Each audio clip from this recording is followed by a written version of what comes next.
All right, so this is part 2 of Gary's badge video. We're entering the garage.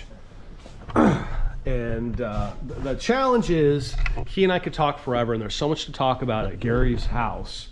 And you know, this is what he builds. If you're in Southern California, I mean, listen, people all over the world know Gary. That's what I'll tell you. All over the world know Gary. He had me sign the wall to, look. Absolutely. Yep, 2015. And you know, I was kind of a jerk, but I wanted it big because it's your house. I did too. Because it's your house. Everything's big. What an honor. Everything, yeah, everything's big at Gary's house. Yeah, well, that's big. That's an A12 second generation Fiat heavy bomber engine from 1917 World War I. Heavy bomber out of an aeroplane. Yeah. Water cooled, 21.6 liters. Isn't that a hell of a looking thing? So, you know, Neighbors won't like it because it's a little noisy. when I say there's nobody like Gary,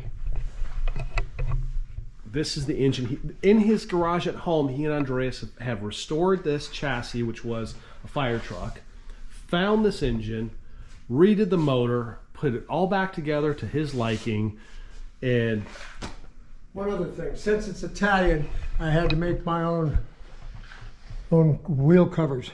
They're pizza pans. Okay, let's come on. I'll show. Oh, these are more German badges. You would like these? naturally it's on a Mercedes grill. Yeah, but they were appropriate. So if you're a automotive collector, if you're a German car collector, we're just talking the German badges. All the badges are going to be available, but we want the German stuff to go first. Because that's the nearest and dearest to your heart because of the quality and the craftsmanship, right? Absolutely. Okay. Let's see, which drawer did I put it in? No, this is...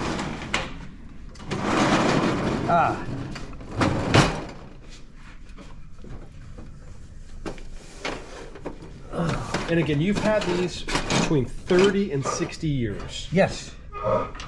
And the reason I sold I sold probably 5,000 badges. Wow. Years ago, but I didn't sell any of the German stuff because this is my favorite as far as quality goes. That's kind of, yeah, but some BMW guy would BMW love guy would like to have it. But look at the work on this stuff. These people took pride in what the hell they built.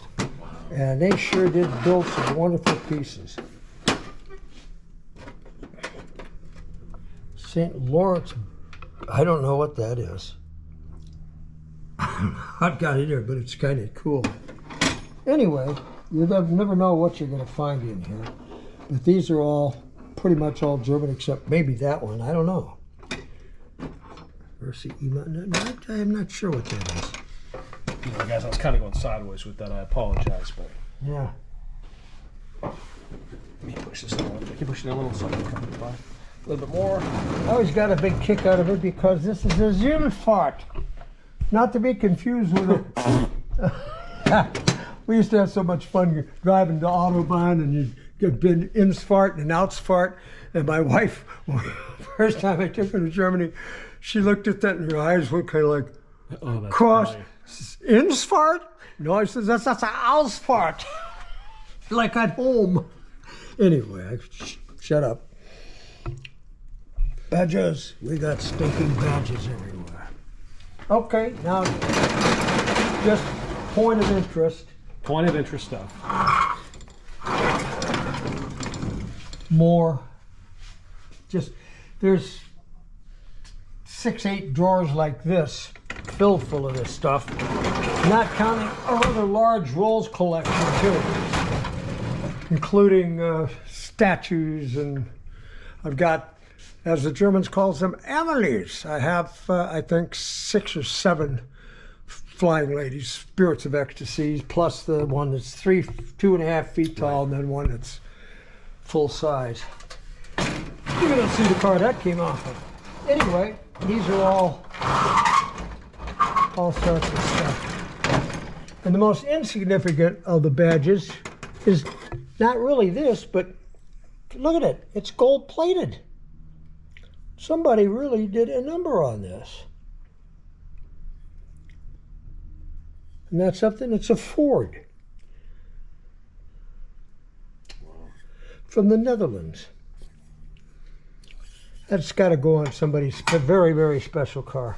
Anyway, I don't want to belabor a point too much, but got all things like this. And then there's like Morris manure. These are not nice, Morris minors, but it's just a lot of stuff that's all Morris in bags. I put some of it in bags just because it made it easier to flounder around with the things. You know, Pontiacs and, you know, Oldsmobiles and Chrysler, Dodge and so forth, and then all of these. But anyhow, there's doors in these things. And you also have them mounted. You walk over here. You've got them mounted over here. Things like that, yeah. This is what's part of the collection that I had, like 50 of these, and they're all hung in this place. And when we had the big earthquake in '93, they all came down, broke them all to hell.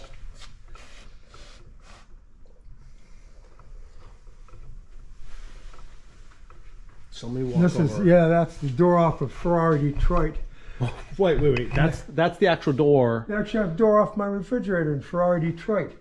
And at the time I had the bread van, and I had the bread van and the 59 long wheelbase California. Wow. This is one that I was offered by Coco Canetti for this when I brought it in, but then he said, oh, by the way, the engine's blown. And I said, that's the last I don't want. So I left this North American racing team, the Nardi, and that's the only badge that's missing. Somebody talked me out of it. Was the Nardi badge given to me by Coco Canetti, but all the rest of the stuff is there. Just interesting stuff. Wow, and we got a couple more badges Yeah. over there mounted. Oh yeah, they're mounted on there. Probably some more stuck someplace else too. I think those are mostly English. Little town badges and things like that. Unbelievable. To find a collection of badges like this anywhere in the world, next to yours, would be virtually impossible. Yeah, 60 probably. years of collecting. It just Oh, here dawned we on go. me here. I just forgot. I forgot all about this stupid thing. Honest to God, I didn't. Look at this. More German. Oh, two more Germans. 4, 6. Oh God. This, I forgot I had this. I put this in there and I never look at it again. EU Rally 1967. Look at that. Yeah. And I couldn't get hardly any more in the damn thing because it was so heavy. So I forgot all about that. So if you're a badge collector, reach out to me. We'll talk about it.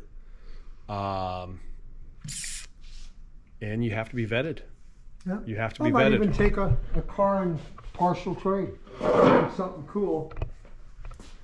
But Make it easy for them. there's nobody like Gary, ladies and gentlemen. This was going to be in the house, but I couldn't take the fenders and that off without screwing it all up, Yeah. so I just left it. So we're going to show it. Love it. Love it. Got it running on the first, started on the first crank. Unbelievable. My God, I couldn't believe it. Andreas was fiddling and poodling around and all that stuff. And I'm standing right here, and I said, give it a crank. And he said, yeah, I don't need the damn phone. It's never going to start the first time. Pull, boom, boom, boom. Wow. And it does not smoke, not a iota of smoke. And it was 7 to 8 years since it had run. Wow. Unbelievable. Unbelievable. 1912 Oldsmobile Defender.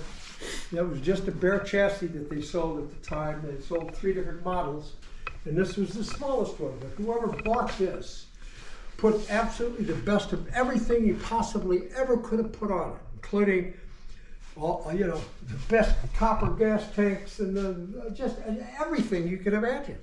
But what got me was, this is what made me step up and buy this. Look at the wheels. Those are wooden wheels. They're absolutely perfect. I couldn't believe it. It was the detail on it, and I said, if it's got that kind of detail on, I gotta have it. just so I can go out and drill and say I got to make them that good or I can't do it. And that's the thing about Gary. Gary loves quality, loves creativity, loves ingenuity, loves thinking outside the box, and yeah. So more to come. When I do a video of Gary, I love the comments because there's a lot of really great comments, and to know Gary's to love him, I can't stress that enough. The guy's absolutely incredible, and it's nice to have one friend. Well, listen, I know.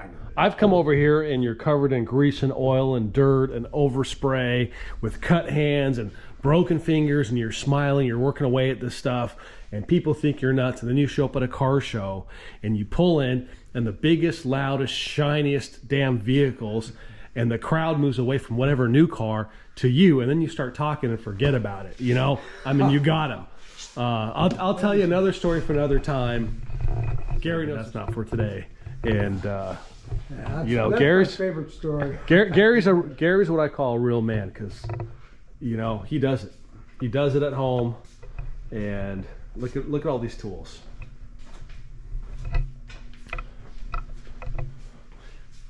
Look at this stuff. And the first time I came here, he was telling me all these stories, and I thought he was full of it. And then you see things like this, and then you see things like that. Right? Leno, Barris. Lone Ranger.